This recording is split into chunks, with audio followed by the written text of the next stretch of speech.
Hey everybody, so this is a video for how to build the caged star. The first thing you're going to need is an icosahedron frame. I have a video tutorial for how to build one of these. The only difference is that this one's smaller than what I did in the video. It has an edge length of 4 magnets. So what you need to use for the edge pieces are rings of 8 rather than rings of, I think I used rings of 26 in the tutorial video. So, but this is with rings of 8. So once you have that, you need 30 of these pieces. And these are sort of like the angular pieces that I use for the rhombic hexacantahedron. They're a little bit different though, so I'll show you how to make them. You start off with 2 stacked rings of 22 magnets, flatten them out into a long straight piece. On the underside, where there's points on the ends, there'll be a halfway point. You can split it there and bend it down until it does that. Then you can take a chain of magnets and add 4 across the top, and then add 2 more.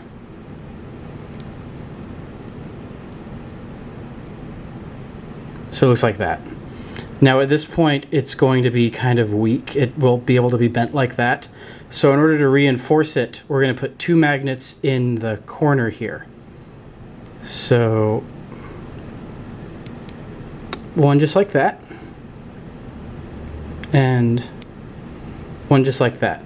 And if you try and bend this away, it should be a lot more rigid now, just because of those 2 magnets. If it's able to be bent away, just kind of wiggle it a little bit until the 2 magnets actually snap into place.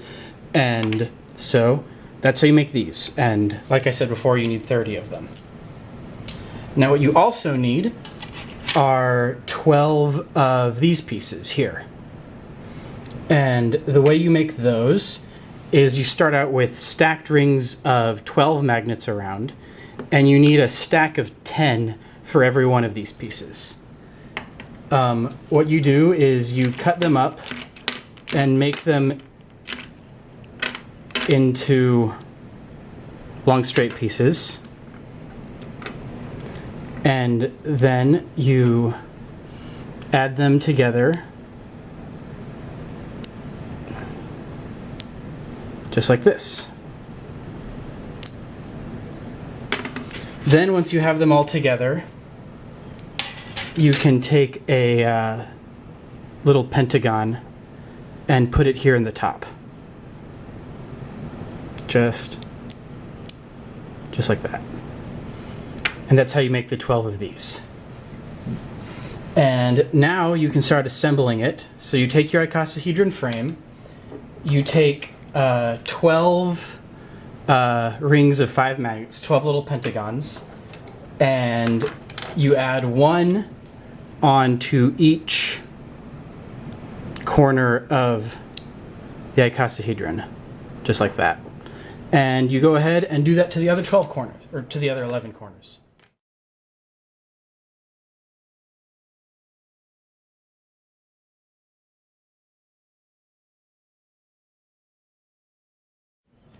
And now that you have that, you can go ahead and start adding on these angular pieces. And just like with the rhombic hexacantahedron, you want to start out with 5 of them at first and add them all around the sides of one of these spokes. So they add to where this part will go right on top of that, just like that. And then on the other side, just like that. And you go ahead and add the other 4 on.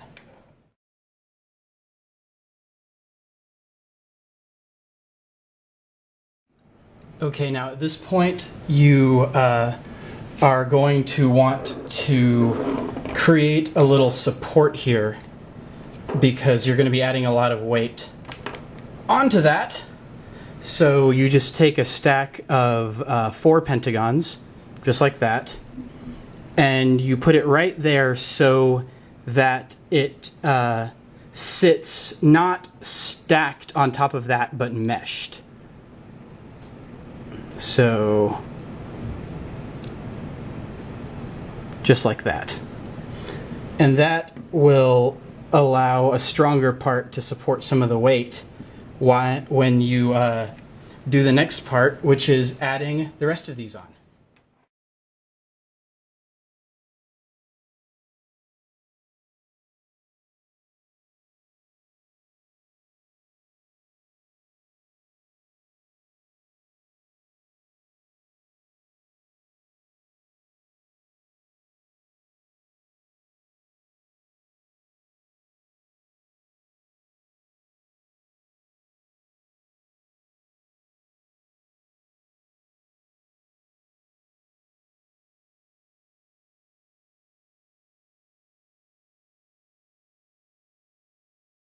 Okay, and now you're at this point. What you want to do is take more pentagon rings.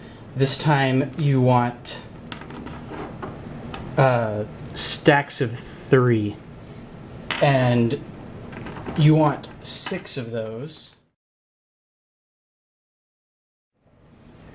And what you want to do with them is take them and add them on to this part here and the other ones around the top half of the shape, exactly the same way you did with the support stack of pentagons, except these are 1 ring shorter. So you just go ahead and add all those on.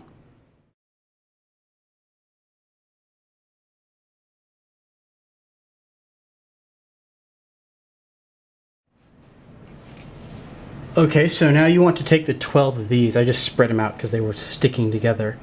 And you want to take the first one and put it down so that the center pentagon will go right on top of this stack of 3 pentagons that you just put down. And it will, if you did the polarity right, it should go. If not, then you just need to switch it around. And it should just go down just like that. And now at this point, because this is eventually going to be the bottom of the shape here, we need to kind of make this into a flat surface. So the first thing that you're going to do actually is take this top pentagon off, because it sticks out too far and it makes it kind of impossible to do a flat surface. Then what you want to do is on each one of these legs, the 5 that are surrounding the center part of the bottom, you want to take 1 ring of 7 and 1 ring of 5. And what you want to do with the ring of 7 is stack it so that at the end, just go like that. It'll pop down just like that. And then you want to do the exact same thing with the ring of 5 on top of that ring of 7.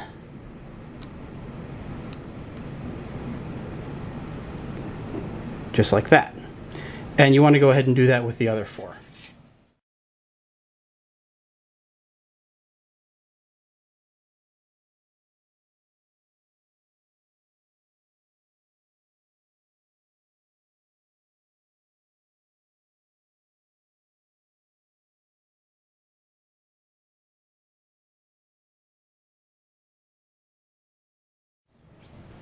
Okay, and now you should have a nice, mostly flat surface here.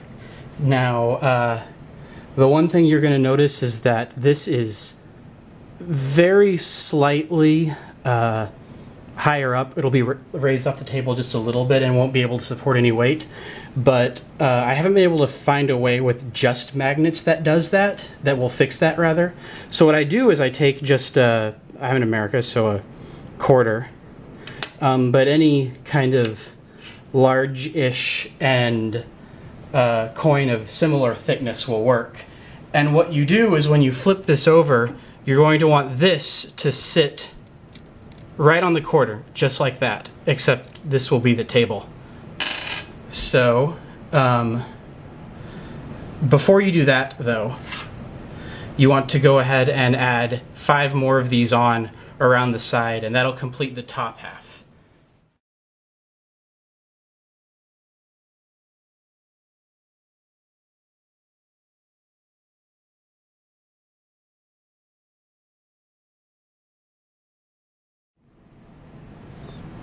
Okay, and now that you're at this point, you're going to want to go ahead and flip it over so that, again, it's sitting on the quarter like that.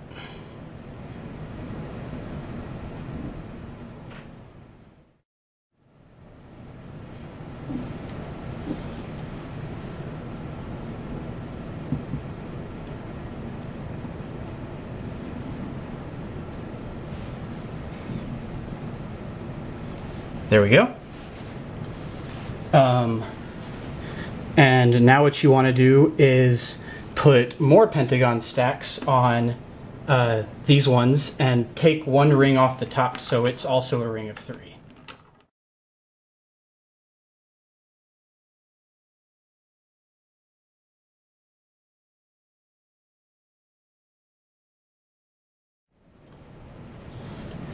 Okay, now as you add these last 6 on, don't worry too much about attaching the edges to the other edges of the other ones yet.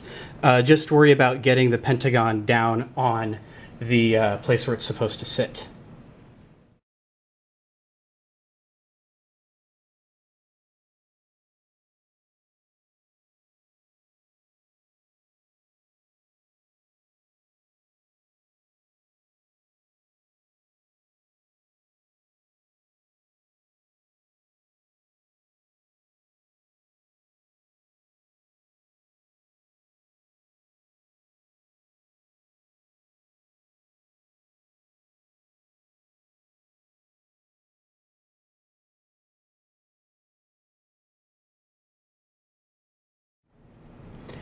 And when you put the last one on, you will probably notice that the edges might not want to go.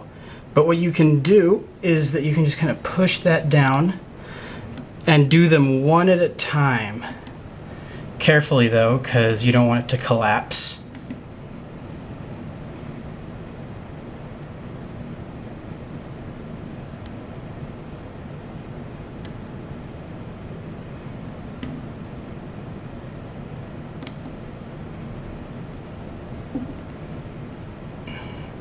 And you kind of push up on these corners a little bit if it doesn't want to fit, but there you go. That is the cage star, totally complete. You see that this side has those reinforced pieces to help it stand upright. And this is a little bit smaller than the original cage star that I built, but that one was just horrendously unstable, and I just couldn't do a video of it. So this one's a little bit smaller and easier to work with. And there you go. I'm going to smash it.